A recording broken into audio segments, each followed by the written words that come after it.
PTJ 자전거 피팅 연구소 박광기 소장입니다. 자전거 크랭크가 길이가 다 틀려요? 그렇게 묻는다면 이번 강의를 잘 들으셔야 됩니다.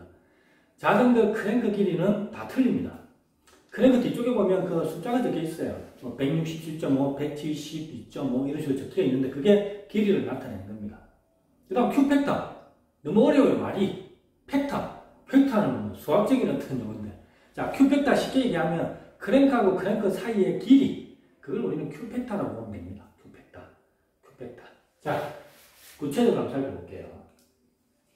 크랭크 길이는 우리가 여기 중앙에서부터 끝 중앙, 이까지 길이를 크랭크 길이라고 하고, 보통 160부터 175, 이 사이에 분포하고 있습니다.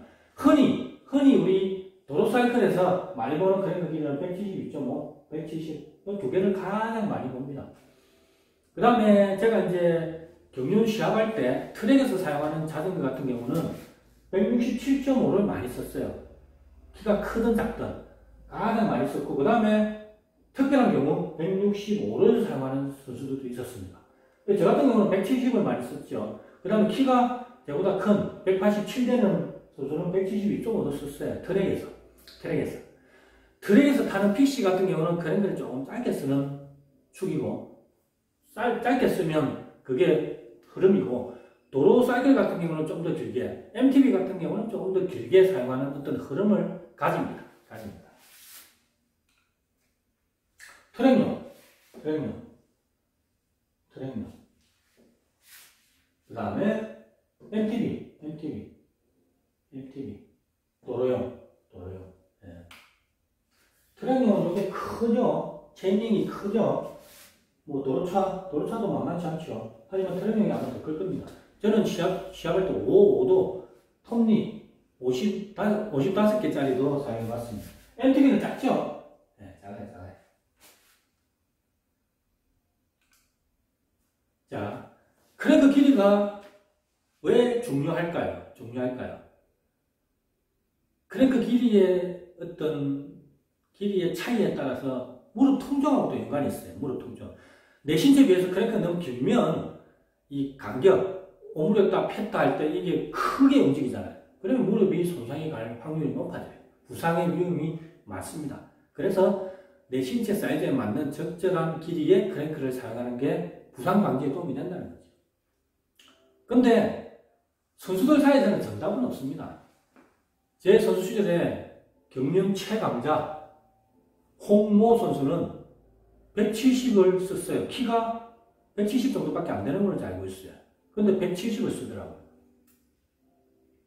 반면에 키가 180대는 제 아는 선배는 크랭크를 165를 사용하더라고요. 자기가 선수 시절에 스프린트를 했대요. 그래서 165를 사용하는 경우도 봤습니다. 정답은 없습니다. 단적이네요. 제가 처음 경륜 시작할 때 170 사이즈를 계속 썼는데, 경륜에서 잘 타는 선수들은 167.5를 쓰더라고요. 키가 크든 작든 잘 타는 선수들이. 그래서 저도 167.5로 바꿔서 훈련해봤습니다. 뭐 괜찮은 것 같아요.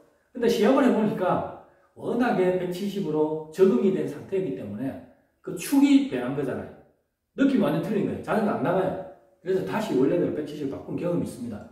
다르게 말하면 크랭크 길이는 내가 얼마만큼 적응을 했느냐에 따라서 긴 것도 내게 될 수가 있고 짧은 것도 내게 될 수가 있다는 거죠.